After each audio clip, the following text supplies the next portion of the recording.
What if your child's entire day, whether they learned, played, or even stayed awake in class, depended on what you could fit inside a scratched tin box the size of a shoebox? During World War II, millions of American mothers stood at kitchen counters before dawn, staring down at a lunch pail, knowing that what they packed, or couldn't pack, might be all their child ate until supper. But hidden inside those dented metal boxes was something far more powerful than bread and butter. It was proof. Proof that you could still provide. Proof that you hadn't failed. And proof that even when the nation rationed sugar, milk, and meat, your child wouldn't go hungry at school. But the most overlooked truth about these little lunch pails, most families never realized. They were being watched. Picture a quiet morning in 1943. The kitchen is cold. The icebox hums softly in the corner. A single bulb swings above the counter, casting long shadows across oilcloth and breadboards. And there, resting beside the sink, sits a battered lunch pail. Tin. Dome-topped, scratched along the edges. Maybe red. Maybe black. Maybe hand-painted with your child's initials in white enamel so it wouldn't get lost in the cloakroom at school. It doesn't look like much. But to the mother standing over it, folding wax paper around a cold biscuit, that lunch pail is everything. Because in 1943, packing a child's lunch wasn't just about feeding them. It was about proving you were still a good mother, even when the government controlled the butter, the sugar, the canned milk, and the meat. It was about making sure your child didn't sit hungry at their desk while other children unpacked sandwiches thick with rationed cheese. And it was about sending them off with something, anything that tasted like home. But what most families didn't know was that teachers were quietly watching, not just to see if a child had lunch, but what kind of lunch they had, and whether that lunch revealed something about the family behind it. The lunch pail was never supposed to carry this much weight. It was just tin, just a container, just a simple dome with a wire handle that had existed in American homes for generations. Farm children had carried them to one-room schoolhouses since the 1800s, packed with cornbread and bacon fat. Factory workers had carried them through the Industrial Revolution, protecting sandwiches from soot and grease during 12-hour shifts in steel mills and textile plants. Miners had carried them deep underground, where a hot meal could mean the difference between exhaustion and endurance. But when Pearl Harbor was bombed on December 7, 1941, and America entered the war, the lunch pail transformed. It stopped being ordinary, and it became essential. Because suddenly, what you could put inside that tin box and what you couldn't was decided by the United States government. The rationing didn't start immediately. In the months after Pearl Harbor, there was confusion, uncertainty. Grocery stores were still stocked. Families still shopped as they always had. But by early 1942, the reality of war had settled in. American factories were converting to war production. Steel that once made tin cans now made bullets. Rubber that once made tires now made gas masks. Sugar that once sweetened cakes was being shipped overseas to feed soldiers. And on May 5, 1942, the Office of Price Administration began issuing War Ration Book 1 to every American household. More than 120 million ration books were distributed within the first year. Every man, woman, and child received one. Inside, pages of stamps, small, perforated, each one printed with a number or letter. Blue stamps for processed foods, red stamps for meat, butter, and cheese, green stamps for canned goods. And suddenly, packing a school lunch became a math problem. Imagine that first morning in May 1942, a mother standing at her kitchen counter, the new ration book open beside her, trying to understand. She's been packing her children's lunches for years. She knows what they like. She knows what keeps them full. She knows what fits inside the lunch pail without getting crushed. But now she has to count. 2 slices of bread require flour. Flour requires stamps. Butter requires red stamps. 1 stick per week, per person. Cheese requires red stamps. 4 ounces per week per person. Meat requires red stamps. 28 ounces per week per person. Sugar requires stamps. 8 ounces per week per person. And as she stares down at that ration book, trying to calculate how to stretch those stamps across breakfast, lunch, and dinner for her husband and 3 children, she realizes something. The lunch pail just became the hardest meal of the day. Because breakfast happened at home, where she could adjust portions, stretch ingredients, make do. Dinner happened at home, where everyone ate together, where she could serve smaller portions on larger plates and no one would know. But lunch? Lunch was visible. Lunch was public. Lunch was packed into a tin box that her child would open in a classroom surrounded by 30 other children. And everyone would see. By mid-1942, the United States was facing a supply crisis unlike anything in its history. The military needed food, vast quantities of it. In 1943 alone, the U.S. military consumed 10 billion pounds of meat, enough to feed the entire civilian population for months. Allied nations needed food. Britain was blockaded. Russia was starving.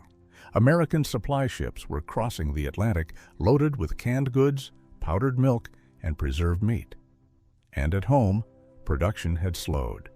Farmers were being drafted. Farm equipment was being converted for war use. Fuel for tractors was rationed. Fertilizer was diverted to munitions factories. The result? Less food for more people, with no end in sight. And so the government made a decision. If there wasn't enough food to go around, then fairness would be enforced. Rich or poor, every family would get the same amount. Every family would count the same stamps. Every family would face the same limitations. And every mother would stand at the same kitchen counter, staring at the same lunch pail, trying to make the same impossible math work. Eleanor Harper stood at her kitchen counter, the ration book open beside her like a map she couldn't read. Her daughter, Ruth, 9 years old, braids still wet from washing, sat at the table, swinging her legs, waiting. Her son, Michael, 6 years old, already dressed in his school clothes, was stacking blocks on the floor, humming quietly to himself. "Mama, can I have a sandwich with butter today?" Ruth asked. Eleanor didn't answer right away. She looked down at the rationed stamps in her hand. Butter was limited to 4 ounces per person, per week. They'd already used half. She looked at the bread, 2 slices left in the bread box. She looked at the lunch pails, 2 of them sitting side by side on the counter. Ruth's painted red with white initials. Michael's plain black tin with a dent on one side. "You'll each have a biscuit," Eleanor said softly, "and an apple, and I'll wrap you a piece of cheese." Ruth didn't complain, but Eleanor saw her face fall just a little. Michael didn't notice. He was still humming, still stacking blocks. And as Eleanor packed those lunch pails, folding wax paper around cold, dry biscuits, dividing 1 small block of cheese into 2 even smaller pieces, she made a silent promise. "I will not let you go hungry, no matter what." But even as she made that promise, she felt the weight of it, because keeping it was going to be harder than she'd ever imagined. The ration books came with instructions, but they were confusing. Each stamp had a point value, but the point values changed every month, depending on supply. Some foods required stamps, some didn't. But which ones? The list kept changing. Bread didn't require stamps, unless it was store-bought, in which case it required a token. Fresh vegetables didn't require stamps, but canned vegetables did.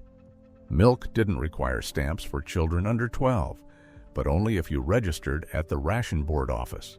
And most families didn't know they were supposed to register. And then there were the color-coded stamps. Blue stamps for processed foods, red stamps for meat and dairy, green stamps for canned goods. But you couldn't use a blue stamp to buy meat, and you couldn't use a red stamp to buy canned peas. And if you accidentally used the wrong stamp, the grocer couldn't give it back. It was gone, wasted, and you'd have to wait until next month for a new one. So mothers became accountants. They tracked every stamp, recorded every purchase, planned every meal a week in advance.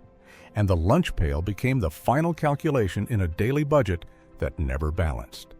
But the rules hadn't even fully begun yet, because in the months ahead, the government would tighten rations further, and the contents of a child's lunch pail would become a quiet, visible test of resilience, of creativity, and of whether a mother could still make miracles out of almost nothing. By 1943, packing a school lunch had become a ritual governed by rules no one had written down, but every mother understood. You woke before dawn, you lit the stove, you opened the icebox, you checked the ration book, you counted what you had left, and then you made it stretch. The lunch pail itself was simple. Tin, usually.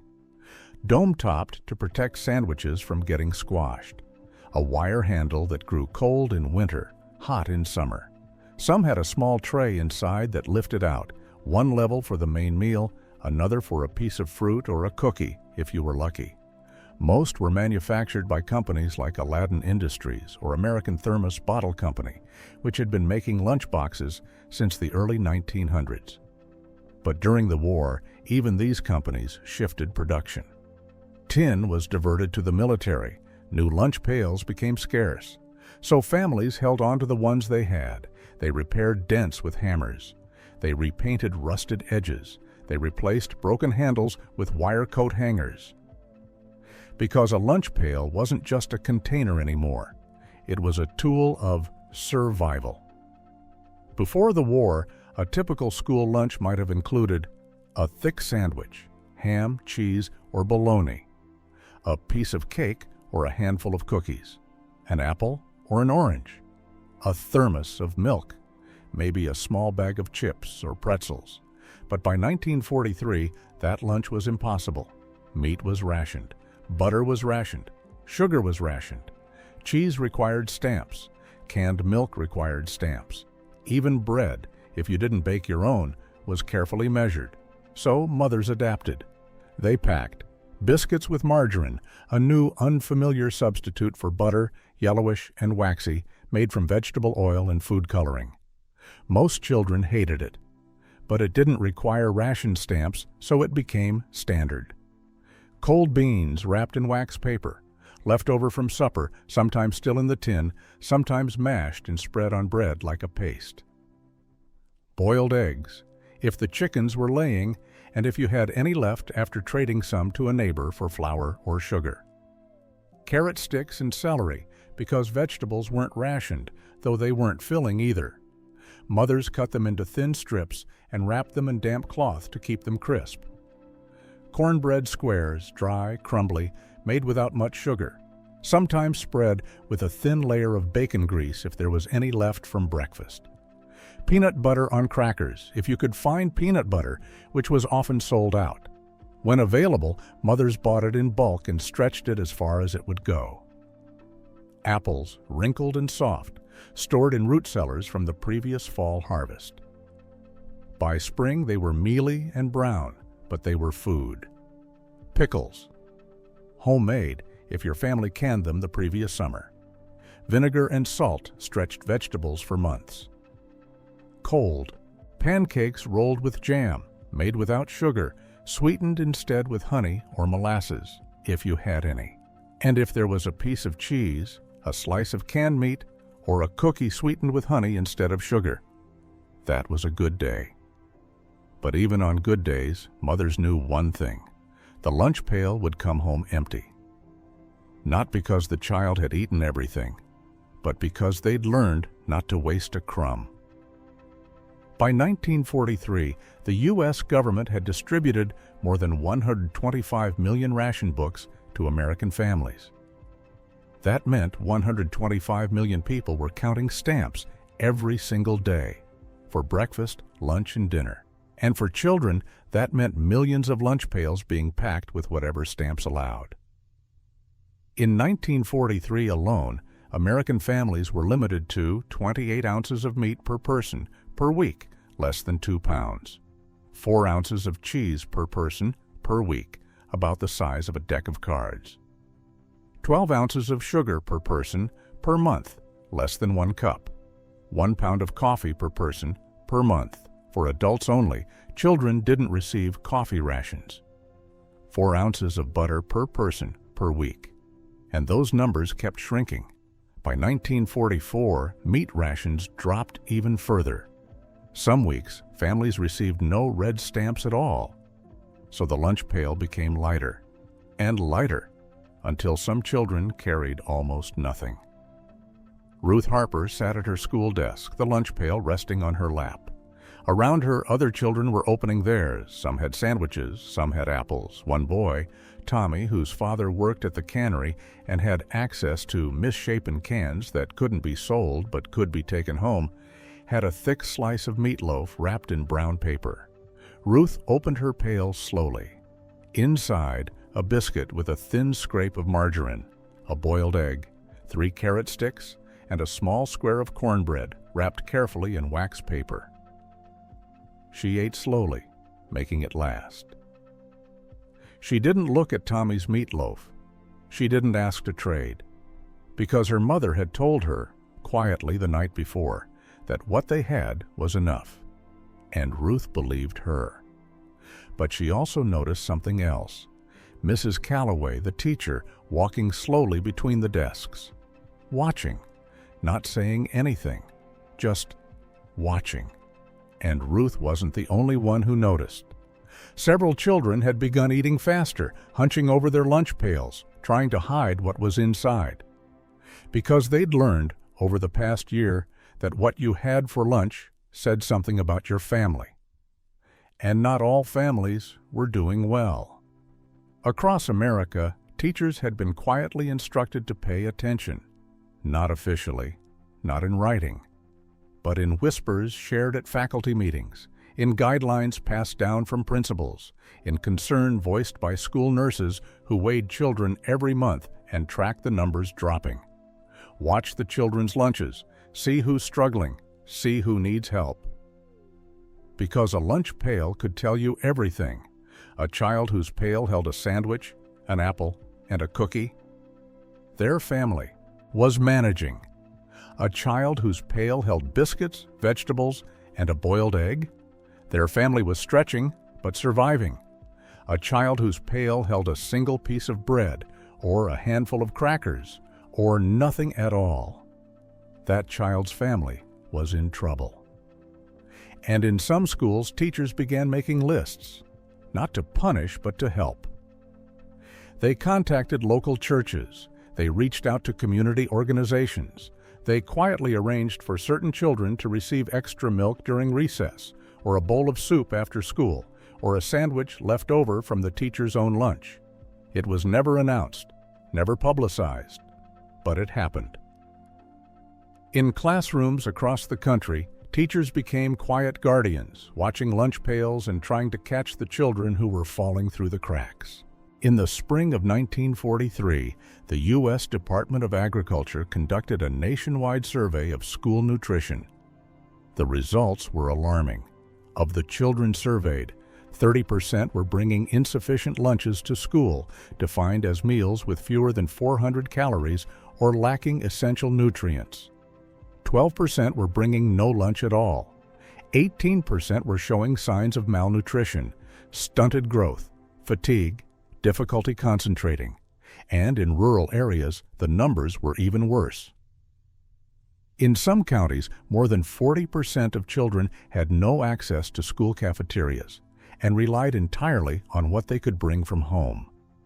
The survey concluded that unless immediate action was taken, an entire generation of American children risked long-term developmental harm. But action was slow, funding was limited, and in the meantime, mothers kept packing lunch pails.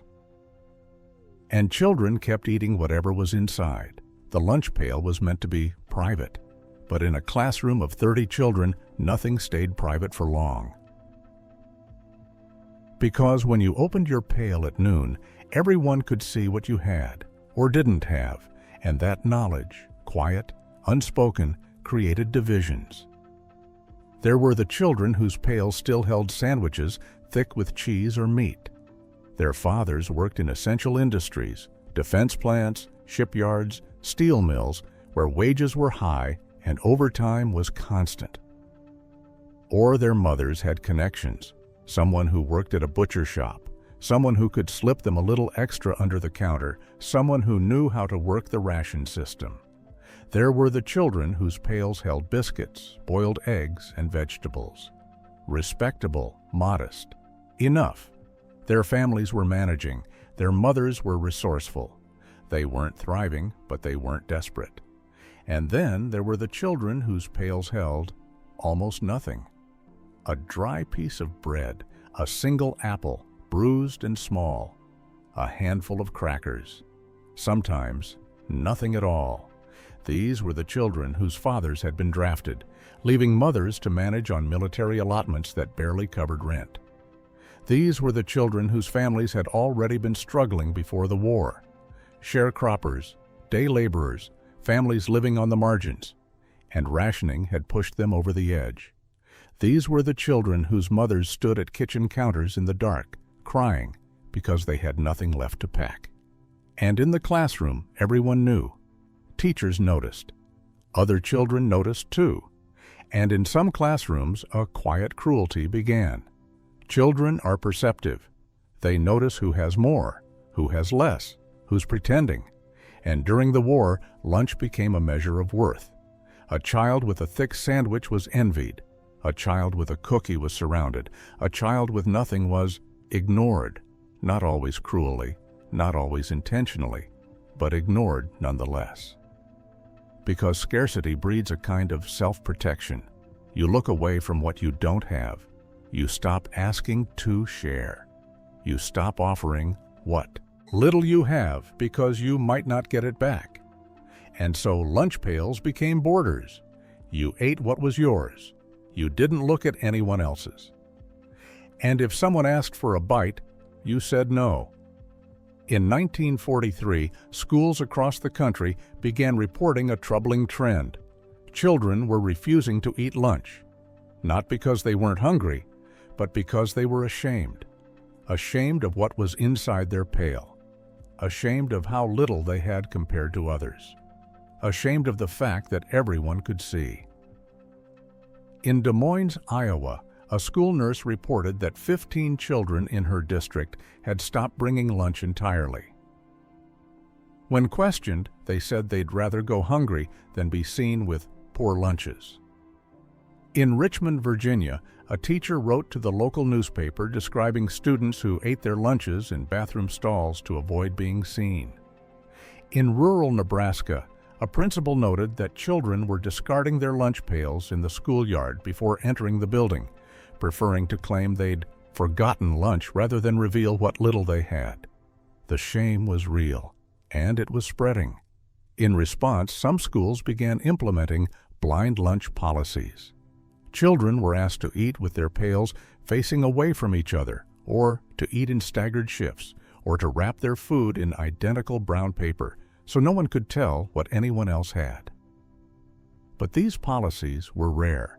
Most children simply learned to eat quickly, quietly, and without looking around.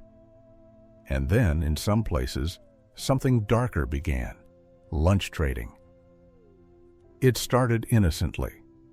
A child with an extra apple might trade it for a bite of someone else's sandwich. A child with 2 boiled eggs might share one in exchange for a cookie. But as rations tightened, the trades became more serious, more calculated, more desperate. Children whose families had access to rationed goods through connections, through luck, through bending the rules, became lunch pail brokers. They'd trade a slice of cheese for 2 apples, a piece of chocolate for 3 sandwiches over the course of a week, a thermos of real milk for a pocket knife, a marble, a favor. Teachers tried to stop it. But how do you stop children from surviving? The black market during World War II wasn't limited to adults. It existed in schoolyards too. By 1943, an estimated 20% of all meat sold in the United States was sold illegally, without ration stamps. Butchers sold under the counter. Farmers sold directly to families for cash. Truck drivers diverted shipments, and children noticed. They noticed that some families always had butter, even when the ration stamps ran out. They noticed that some lunch pails always held meat, even during meatless weeks. And they learned. They learned that rules could be bent, that fairness was a myth, and that survival sometimes required breaking the rules. Some historians have argued that the black market, while illegal, may have prevented widespread malnutrition during the war. Others argue it deepened inequality, giving advantages to those who could afford to cheat the system. But for children sitting in a classroom, staring at their empty lunch pails while others ate thick sandwiches. The black market wasn't a debate. It was a reality they lived with every day. But not everyone looked away. In communities across the country, churches, civic organizations, and volunteer groups began organizing relief efforts. In rural Pennsylvania, the Lutheran Church began preparing relief lunches for school children once a week. Volunteers cooked large pots of bean soup, baked cornbread, and canned peaches, then delivered them to schools in the area. Children whose families were struggling could line up for a bowl, no questions asked. In Detroit, Michigan, the YWCA organized a lunch brigade of women who packed sandwiches for children in low-income neighborhoods and distributed them at school gates every morning. In Los Angeles, California, the PTA raised funds to provide milk to every child in certain districts, regardless of whether they had lunch. It wasn't charity, the organizers said. It was community. It was patriotism. It was making sure that American children didn't go hungry while their fathers fought overseas. But the children knew what it meant, and some refused to go. They'd rather go hungry than accept what felt like pity. It was a Tuesday in November 1943. Ruth sat at her desk, the lunch pail open on her lap. Inside, one biscuit, one carrot, nothing else. Her stomach growled. Mrs. Calloway stood at the front of the classroom. "Children," she said gently, "there's extra soup in the back today. If anyone would like a bowl, please come quietly." Ruth looked at the soup pot, steam rising, the smell of beans and tomatoes. She was so hungry, but she didn't move, because she knew if she stood up, everyone would know her lunch wasn't enough. Everyone would know her family was struggling, and Ruth couldn't bear that. So she ate her biscuit slowly. She chewed the carrot until it was mush, and she told herself she wasn't hungry, even though she was.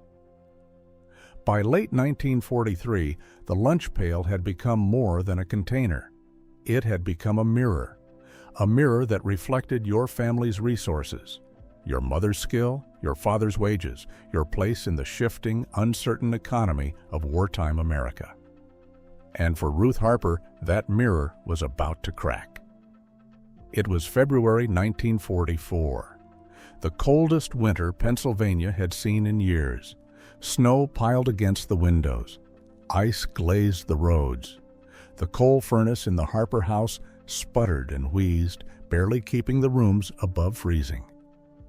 And in the kitchen, Eleanor Harper stood at the counter, staring at the ration book. No butter stamps left, no sugar stamps left, no cheese, no meat. The bread was gone. She'd used the last of the flour to make biscuits 2 days ago, and those were gone, too.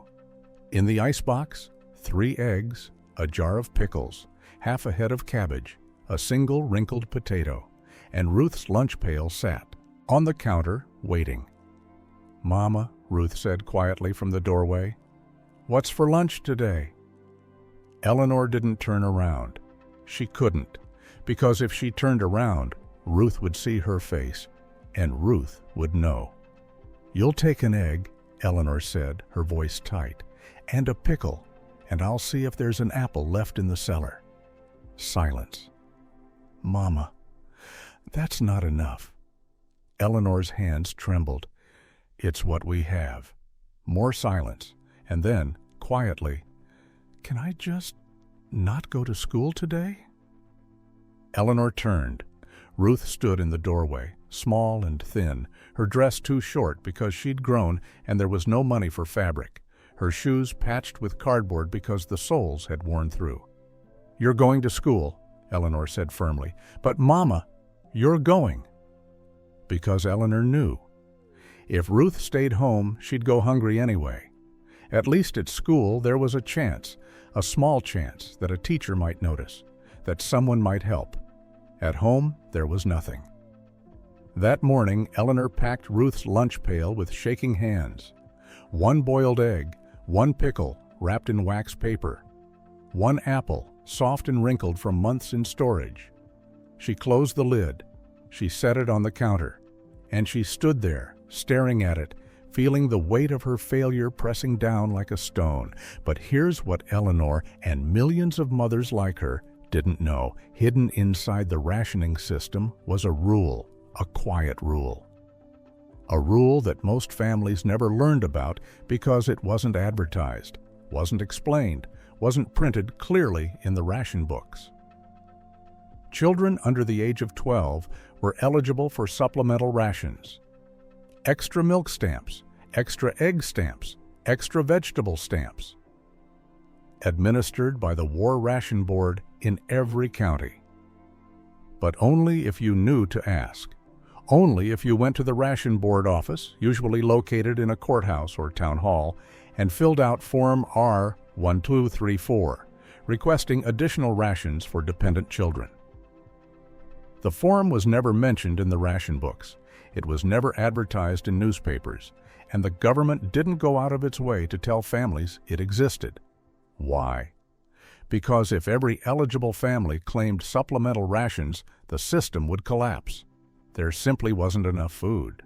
So the rule existed, but only for those who knew, and most didn't.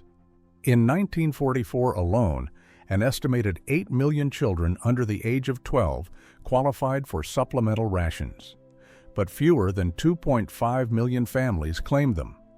That means more than 5 million children went without extra food they were legally entitled to receive, simply because their parents didn't know.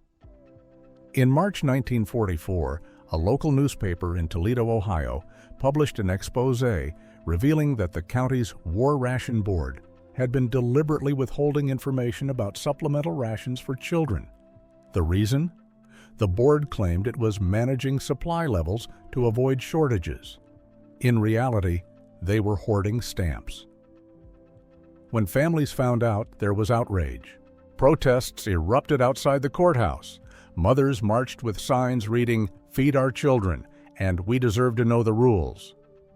The Ration Board officials were eventually replaced, but the damage was done. Thousands of children in that county had gone months, maybe years, without the extra rations they'd been entitled to. And Toledo wasn't alone.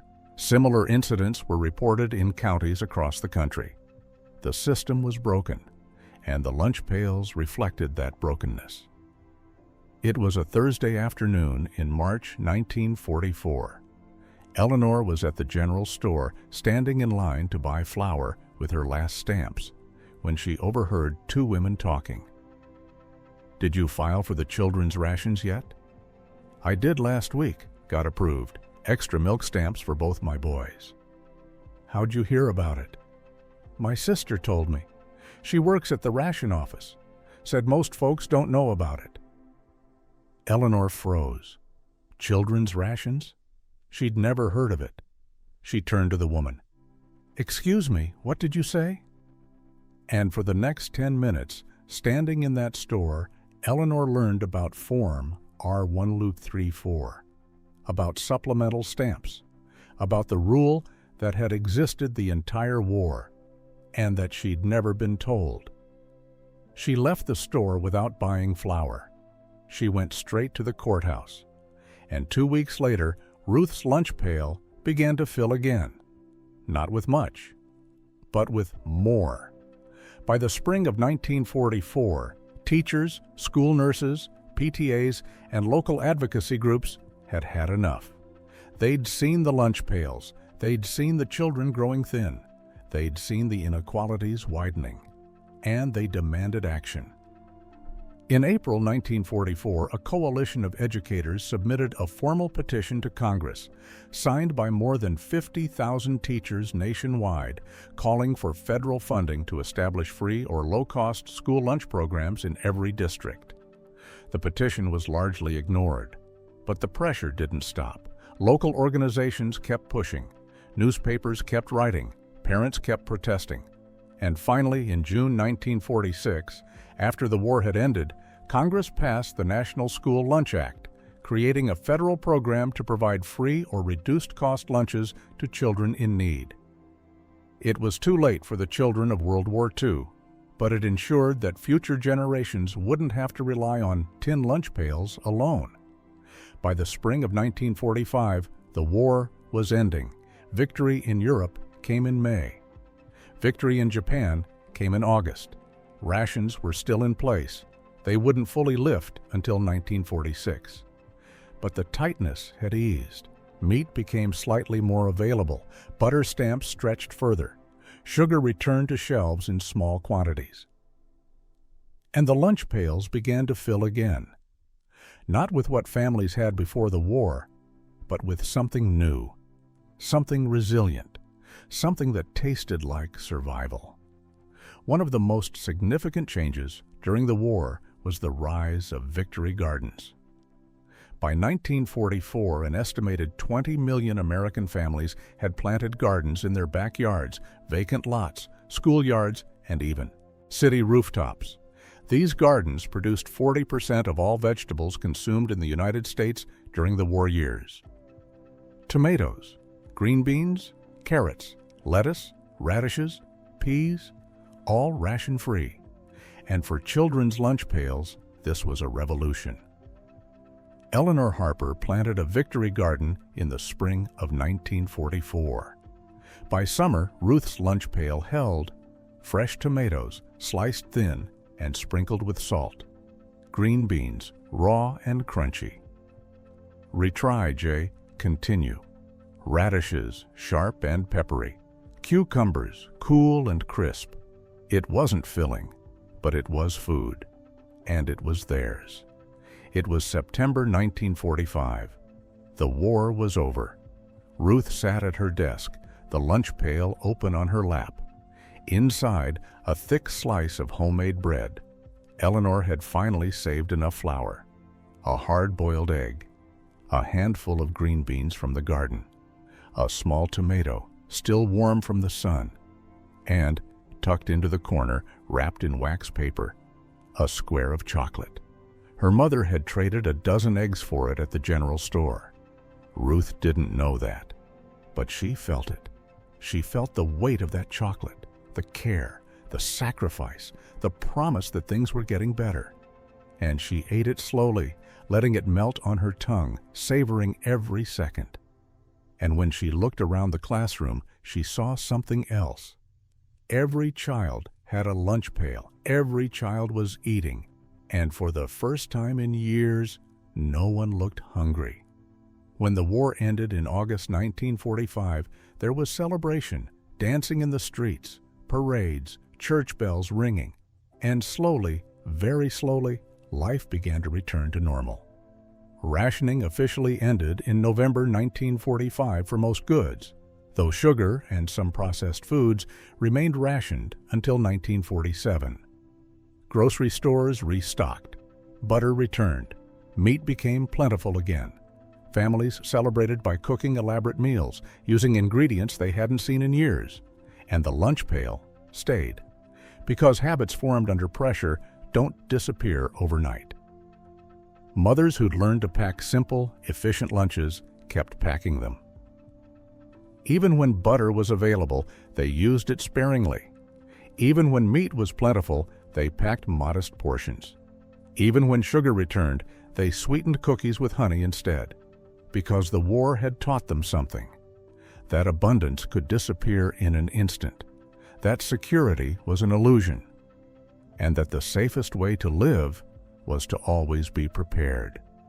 Psychologists who studied post-war behavior noted a phenomenon they called Depression-era mentality carried through wartime, a tendency among those who'd lived through both the Great Depression and World War II to remain frugal, cautious, and resource-conscious for the rest of their lives. They saved string, reused foil, washed and reused wax paper, kept jars and tin cans for storage, and they kept packing lunch pails, not because they had to, but because it felt right. In the 1950s, thanks in part to the National School Lunch Act of 1946, schools across America expanded their cafeteria programs. By 1950, more than 7 million children were receiving free or reduced-cost lunches at school every day. By 1960, that number had grown to 14 million. Hot meals became standard. Milk was served with every lunch. Nutritional guidelines were established. And slowly, the tin lunch pail began to fade from American schools. But not entirely. Many families still sent their children with lunch pails.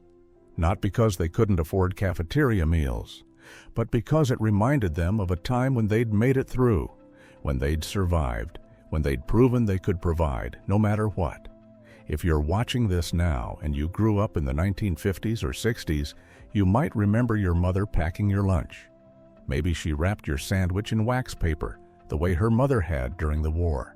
Maybe she slipped an apple into your bag, even when apples were plentiful, because her mother had taught her never to send a child to school without fruit.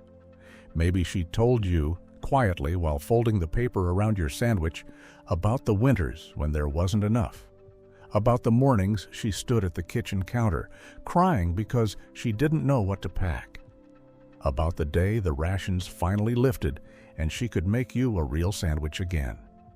And maybe you didn't understand then, but you do now. Today, vintage lunch pails are collector's items. They sell at auctions, at antique stores, at estate sales. People buy them not because they're useful, but because they're symbols. Symbols of a time when America came together. When families sacrificed. When children learned the meaning of resilience before they even understood the word.